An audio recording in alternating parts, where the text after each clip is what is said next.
Greetings and welcome back to Switch to Linux. I wanted to do a live stream, so here's my live stream right here. Look at that, isn't that beautiful? And I realize it's a little noisy. That's okay, hopefully we'll overcome. But I want to take some time today and talk about the next section in the power of focus. So what we're going to be looking at here today is the section that is called Ask for What You Want. And curiously, I kind of wanted to do this video a couple days ago already, but you know, as serendipity has it, I was delayed until today, which was awesome because last night I utilized the principle on this for something interesting. So I'm going to talk to you a little bit about that. So focusing strategy number 7 is ask for what you want. And what this means on ask for what you want is that in the context of business, a lot of people do not make a sale because they never ask. Now, the counterbalance is if you ask too much, you can become grossly annoying. And if you become grossly annoying, then you don't want that to happen either. But what we're going to do here is we're going to walk through their chapter and their principles. Now, of course, a lot of people do not ask properly for business or for things that they want or need or whatever else in life. And of course, there's 3 reasons they identify for why people don't do that. One of those is they have a belief system that says it's not right to ask. And there are certainly some belief systems and some people that would argue this, to say, yeah, it's kind of rude to ask someone's opinion, or to ask somebody for something. And yeah, there are times when it is, but it's not a universal thing. The second is, and this is one of the more common ones, 2 and 3 are more common, they lack confidence. So if you lack the confidence to ask for what you want, you could be a little bit more timid. And in fact, I recall being challenged early in my life on this kind of stuff, and it ended up that I was forced in college. I was a very timid guy always. I didn't come from the best family backgrounds, and that in of itself bred some timidity and etc. in how I lived. And so I go off to college and I have to find a meeting with my advisor. And would you know that every time my advisor had office hours, I had class. And one of the guys, it might have been the head of the department or whatever, he sees me in there looking in there one day, and I'm like, oh, I'm just looking to see if so-and-so's around. He says, well, there's office hours. I said, no, I'll just keep on poking around and see if I can find him. He goes, no. He says, so you're not allowed to leave until you take a piece of paper right there, you write a note, you put your email, and you slide it in his mailbox right here. So the guy forced me to do that, and it was the best thing ever for me because I did the very thing. I wrote a note, I put my email on it, slipped it in the guy's box, and the guy emailed me within a day. And we set up scheduled a time to talk about what we needed to talk about. And that was a perfect thing. Now, in my case, I lacked confidence. A lot of it having to do with my family of origins being so bad in the level of confidence. All right, and then the third reason is they fear rejection. Some people don't want to go up and ask for XYZ because they are afraid they're going to get rejected if they ask for XYZ. And so those are some of the things that we need to get around. So they identified here 7 ways to boost your business simply by asking. And the first was simply asking for information. And in the context of business, if we're going to get into a business relationship, and I have, as a web developer, I'll have my first meeting with people saying, what is it that you want? What are your biggest challenges on the web? And what type of control do you want to have? What type of control do you want me to have? Those types of things there will determine my price for a site. If you want to nitpick every fine detail, the site is going to cost more. If you want to defer to me on a lot of things, the site is going to cost less. And that's just kind of the way it is. But asking for information prior to getting into a business relationship can help you to identify the types of things that you need to do. And then the next thing is ask for business. This is something a lot of business people never do. In fact, I think it's something to the effect of 40% of people, only 40% of people ask for business. So over half of the people, after the person has done their sales presentation, they don't even ask for the business. And that's a challenge. Okay. Number 3 is ask for written endorsements. I usually use commenting systems for those. Asking for top quality referrals. in the context of business. So who else can I go into and enter a business relationship with that you might know? That's an important thing to ask.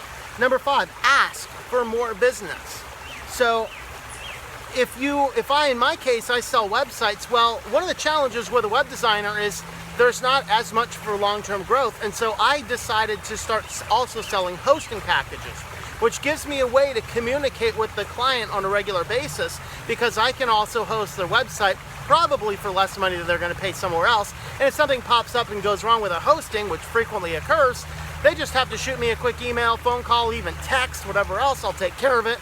I don't have to sit there and, what's your account information? What's the last four of your credit card? What's your security PIN? No, because I know my clients. Like, I know this is the person I expect to ask for that request, and I'll also determine, is this something that I can resolve without security issues, and usually it is. All right? But asking for more business means, can I help you with backups? Can I help you with security? Can I audit your security implementation? Things like that. So those are the types of things that you want to do.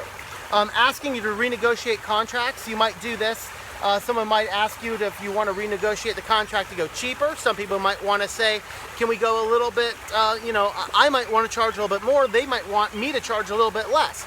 There's some give and take in either direction, and I'm okay with that generally. And then, of course, asking for feedback. Now, I think the most important part of the chapter is the very last part, which is how to ask. So number 1 is you need to ask clearly. So whether you want feedback in your product, feedback in your personal life, feedback in your idea, feedback in whatever, you want to be able to ask that question clearly. The person has to understand what it is you are asking for them to give you a good reply. Okay, if I'm just vague, I will get a vague response back, or no response at all, and as a former teacher, I'll tell you that happens all the time. It's like, do you have any questions? You don't usually get anything. But if you ask, do we understand how to calculate the amount of moles from the mass of this substance? Sorry, I was a chemist. Okay? If I ask a more specific question, that will drive a student to start thinking about what it is. Okay, well, if you give me grams, and that will actually spawn a better response. So ask clearly. Number 2 is ask with confidence. If you go in and you go, well, I'm not sure if you want, I don't really know, I just don't know, I don't know, you're not going to get very far. But if you go in and you say, I have X, Y, or Z product, I notice X, Y, or Z about your website, can I sell you X, Y, or Z, or do you have a need to help with X, Y, or Z? We have a lot better framework by which we can begin a conversation, and that's the important part. So ask with confidence. If you walk in as a milquetoast, expect to be made into a milkshake, okay? But if you walk in with some confidence, you can reasonably expect to, at the very minimum, have a great conversation. All right, number 3 is ask consistently. All right, so don't ask one time and not ask another. You lose the consistency in the track record. You got to figure out how to ask consistently. Now that we have finished the project, are there other services and products we can talk about? Or do you know other people who might need a similar product or service? And then 4 is ask creatively. Sometimes you get the boring monotonous of constantly getting the same question over and over and over, and you start just either dismissing the question or getting terse about the question or whatever else. But if someone comes in and gives some weird reply, it piques the interest to merit a response. And so asking creatively, and then 4thly is asking sincerely. So asking sincerely means I genuinely want to know. This is where most companies have it completely wrong. Every company out there wants feedback and advice. They don't listen to any of it. They're just doing it because all the business books say ask for feedback. They don't care. They're not sincere. And so I don't care if a business is asking for feedback. And on the news tomorrow, we're going to talk about a business that is taking the stupidest step in the history of the universe, in my opinion. And we're going to get into that. All right? But ask sincerely. So let me tell you where I used the principles of asking recently. So yesterday morning, I got the same exact message 3 different places on my channel.